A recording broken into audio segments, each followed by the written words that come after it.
শ্রী শ্রী রামকৃষ্ণ কথামৃত শ্রীম কথিত প্রথম খণ্ড। তব কথামৃতম তপ্ত জীবনম কবিভিড়িতম কলমশাপহম শ্রবণমঙ্গলম শ্রীমদাততম ভুবি গৃণন্তি ये পুরিদা জনা। শ্রীমদ্ভাগবত গোপী গীতা, পৃষ্ঠা সংখ্যা 245। নবম পরিচ্ছেদ। সমাধি মন্দিরে। শ্রীরামকৃষ্ণ অহর্নিশ সমাধিস্থ। দিন রাত কোথা দিয়া যাইতেছে। কেবল ভক্তদের সঙ্গে এক একবার ঈশ্বরীয় কথা কীর্তন করেন। 3টা-4টার সময় মাস্টার দেখিলেন ঠাকুর ছোট তক্তাপোশে বসিয়া আছেন, ভাবাবিষ্ট। কিয়ৎক্ষণ পরে মার সঙ্গে কথা কহিতেছেন। মার সঙ্গে কথা কহিতে কহিতে একবার বলিলেন, মা, ওকে 1 কলা দিলি কেন? ঠাকুর খানিকক্ষণ নিস্তব্ধ হইয়া রহিলেন। আবার বলিতেছেন, মা, বুঝেছি, 1 কলাতেই যথেষ্ট হবে। 1 কলাতেই তোর কাজ হবে, জীব শিক্ষা হবে। ঠাকুর কি সাঙ্গপাঙ্গদের ভিতর এইরূপে শক্তি সঞ্চার করিতেছেন? এসব কি আয়োজন হইতেছে যে পরে তাহারা জীব শিক্ষা দিবেন? মাস্টার ছাড়া ঘরে রাখালও বসিয়া আছেন। ঠাকুর এখনো আবিষ্ট। রাখালকে বলিতেছেন, তুই রাগ করেছিলি? তোকে রাগালুম কেন, এর মানে আছে। ঔষধ ঠিক পড়বে বলে। পিলে মুখ তুললে পর মনসার পাতা-টাতা দিতে হয়। কিয়ৎক্ষণ পরে বলিতেছেন, হাজরাকে দেখলাম শুষ্ক কাঠ, তবে এখানে থাকে কেন? তার মানে আছে। জটিলে কুটিলে থাকলে লীলা পোষ্টাই হয়। মাস্টারের প্রতি। ঈশ্বরীয় রূপ মানতে হয়। জগদ্ধাত্রী রূপের মানে জানো? যিনি জগৎকে ধারণ করে আছেন। তিনি না ধরলে, তিনি না পালন করলে জগৎ পড়ে যায়, নষ্ট হয়ে যায়। মন করিকে যে বশ করতে পারে, তারই হৃদয়ে জগদ্ধাত্রী উদয় হন। রাখাল। মন মত্ত করি। শ্রীরামকৃষ্ণ। সিংহবাহিনীর সিংহ তাই হাতিকে জব্দ করে রয়েছে। সন্ধ্যার পর ঠাকুর বাড়িতে আরতি হইতেছে। সন্ধ্যা সমাগমে ঠাকুর শ্রীরামকৃষ্ণ নিজের ঘরে ঠাকুরদের নাম করিতেছেন। ঘরে ধূনা দেওয়া হইল। ঠাকুর বদ্ধাঞ্জলি হইয়া ছোট তক্তাপোশটির উপর বসিয়া আছেন। মার চিন্তা করিতেছেন। বেলঘরে শ্রীযুক্ত গোবিন্দ মুখুজ্জে ও তাহার বন্ধুগণ আসিয়া প্রণাম করিয়া মেঝেতে বসিলেন। মাস্টারও বসিয়া আছেন, রাখালও বসিয়া আছেন। বাহিরে চাঁদ উঠিয়াছে, জগৎ নিঃশব্দে হাসিতেছে। ঘরের ভিতর সকলে নিঃশব্দে বসিয়া ঠাকুরের শান্ত মূর্তি দেখিতেছেন। ঠাকুর ভাবাবিষ্ট। কিয়ৎক্ষণ পরে কথা কহিলেন, এখনো ভাবাবস্থা। শ্যামারূপ, পুরুষ প্রকৃতি, যোগমায়া, শিবকালী ও রাধাকৃষ্ণ রূপের ব্যাখ্যা, উত্তম ভক্ত, বিচার পথ। শ্রীরামকৃষ্ণ ভাবস্থ। বলো তোমাদের যা সংশয়, আমি সব বলছি। গোবিন্দ ও অন্যান্য ভক্তেরা ভাবিতে লাগিলেন। গোবিন্দ।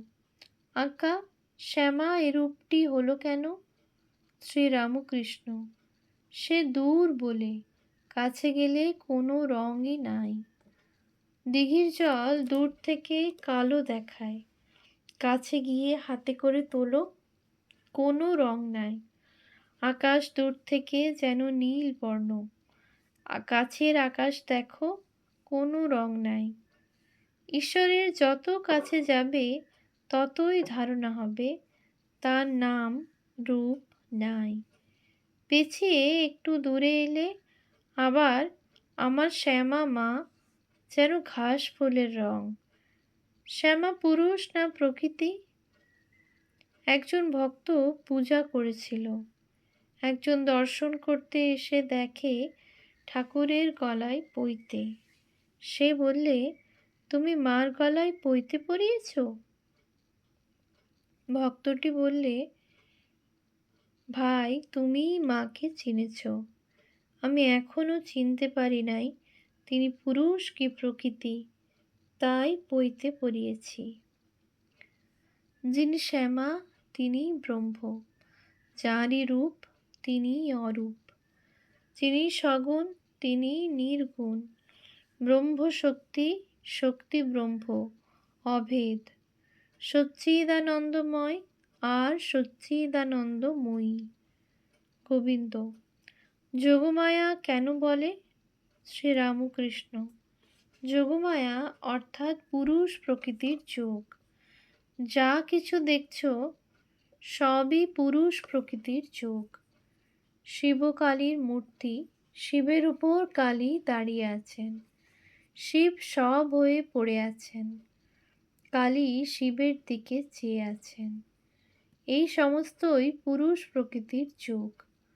পুরুষ নিষ্ক্রিয়, তাই শিব সব হয়ে আছেন। পুরুষের যোগে প্রকৃতি সমস্ত কাজ করছেন, সৃষ্টি স্থিতি প্রলয় করছেন।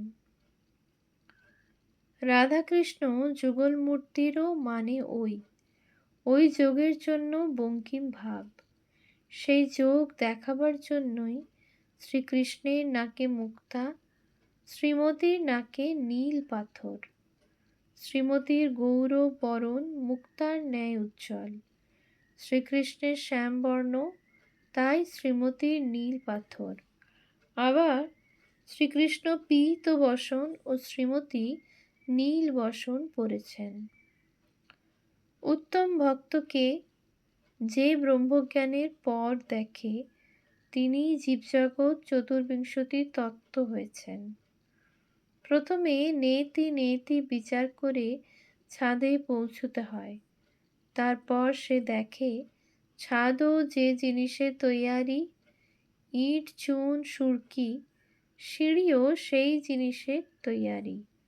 তখন দেখে ব্রহ্মই জীব জগৎ সমস্ত হয়েছেন।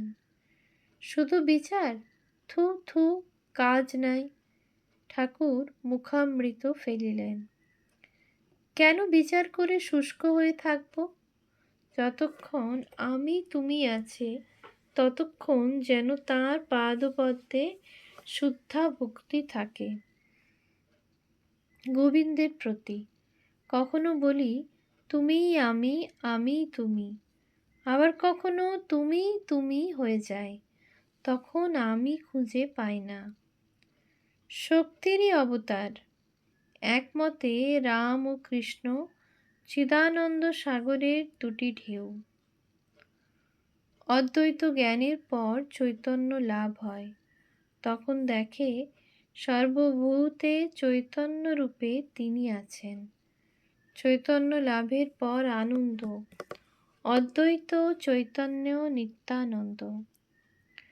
ঈশ্বরের রূপ আছে, ভোগ বাসনা গেলে ব্যাকুলতা। মাস্টারের প্রতি আর তোমায় বলছি, রূপ, ঈশ্বরীয় রূপ অবিশ্বাস করো না। রূপ আছে বিশ্বাস করো, তারপর যে রূপটি ভালোবাসো সেই রূপ ধ্যান করো। গোবিন্দের প্রতি কি জানো, যতক্ষণ ভোগ বাসনা ততক্ষণ ঈশ্বরকে জানতে বা দর্শন করতে প্রাণ ব্যাকুল হয় না। ছেলে খেলা নিয়ে ভুলে থাকে, সন্দেশ দিয়ে ভুলেও খানিক সন্দেশ খাবে। যখন খেলাও ভালো লাগে না, সন্দেশও ভালো লাগে না, তখন বলে মা যাব, আর সন্দেশ চায় না। যাকে চেনে না, কোনো কালে দেখে নাই, সে যদি বলে আয় মার কাছে নিয়ে যায় তারই সঙ্গে যাবে, যে কোলে করে নিয়ে যায় তারই সঙ্গে যাবে। সংসারের ভোগ হয়ে গেলে ঈশ্বরের জন্য প্রাণ ব্যাকুল হয়। কি করে তাকে পাবো, কেবল এই চিন্তা হয়। যে যা বলে তাই শুনে। মাস্টার স্বগত। ভোগ বাসনা গেলে ঈশ্বরের জন্য প্রাণ ব্যাকুল হয়।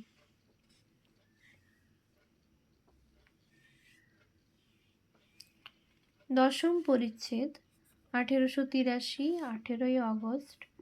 বলরাম মন্দিরে ঈশ্বর দর্শন কথা, জীবনের উদ্দেশ্য, দ্য এন্ড অফ লাইফ। আর একদিন 18ই আগস্ট 1883, 2রা ভাদ্র, শনিবার, বৈকালে বলরামের বাড়ি আসিয়াছেন। ঠাকুর অবতার তত্ত্ব বুঝাইতেছেন। শ্রীরামকৃষ্ণ ভক্তদের প্রতি। অবতার লোকশিক্ষার জন্য ভক্তি ভক্ত নিয়ে থাকে, যেমন ছাদে উঠে সিঁড়িতে আনাগোনা করা। অন্য মানুষ ছাদে উঠবার জন্য ভক্তি পথে থাকবে, যতক্ষণ না জ্ঞান লাভ হয়, যতক্ষণ না সব বাসনা যায়। সব বাসনা গেলেই ছাদে উঠা যায়। দোকানদার যতক্ষণ না হিসাব মেটে ততক্ষণ ঘুমায় না, খাতায় হিসাব ঠিক করে তবে ঘুমায়। মাস্টারের প্রতি। ছাপ দিলে হবেই হবে, ছাপ দিলে হবেই হবে। আচ্ছা, কেশব সেন, শিবনাথ, এরা যে উপাসনা করে, তোমার কিরূপ বোধ হয়? মাস্টার, আজ্ঞা, আপনি যেমন বলেন তারা বাগান বর্ণনাই করেন, কিন্তু বাগানের মালিককে দর্শন করার কথা খুব কমই বলেন। প্রায় বাগান বর্ণনায় আরম্ভ আর উহাতেই শেষ। শ্রীরামকৃষ্ণ, ঠিক। বাগানের মালিককে খোঁজা আর তার সঙ্গে আলাপ করা, এইটিই কাজ। ঈশ্বর দর্শনই জীবনের উদ্দেশ্য। আত্মা বা অরে দ্রষ্টব্য, শ্রোতব্য, মন্তব্য, নিদিধ্যাসিতব্য। বৃহদারণ্যক-উপনিষদ 2/4/5। বলরামের বাড়ি হইয়া এইবার অধরের বাড়ি আসিয়াছেন। সন্ধ্যার পর অধরের বৈঠকখানায় নাম সংকীর্তন ও নৃত্য করিতেছেন। বৈষ্ণবচরণ কীর্তনিয়া গান গাইতেছেন। অধর, মাস্টার, রাখাল প্রভৃতি উপস্থিত আছেন। অধরের বাড়িতে কীর্তনানন্দ ও অধরের প্রতি উপদেশ। কীর্তনান্তে ঠাকুর ভাবাবিষ্ট হইয়া বসিয়াছেন। রাখালকে বলিতেছেন, এখানকার শ্রাবণ মাসের জল নয়। শ্রাবণ মাসের জল খুব হুড়হুড় করে আসে, আবার বেরিয়ে যায়। এখানে পাতাল ফোঁড়া শিব, বসানো শিব নয়। তুই রাগ করে দক্ষিণেশ্বর থেকে চলে এলি। আমি মাকে বললুম, মা, এর অপরাধ নিসনি। শ্রীরামকৃষ্ণ কি অবতার, পাতাল ফোঁড়া শিব? আবার অধরকে ভাবাবিষ্ট হইয়া বলিতেছেন, বাপু, তুমি যে নাম করেছিলে তাই ধ্যান করো। এই বলিয়া অধরের জিহ্বা অঙ্গুলি দ্বারা স্পর্শ করিলেন ও জিহ্বাতে কি লিখিয়া দিলেন। এই কি অধরের দীক্ষা হইল? ওম শান্তি শান্তি শান্তি। হরি ওম তৎসৎ। শ্রীরামকৃষ্ণার্পণমস্তু।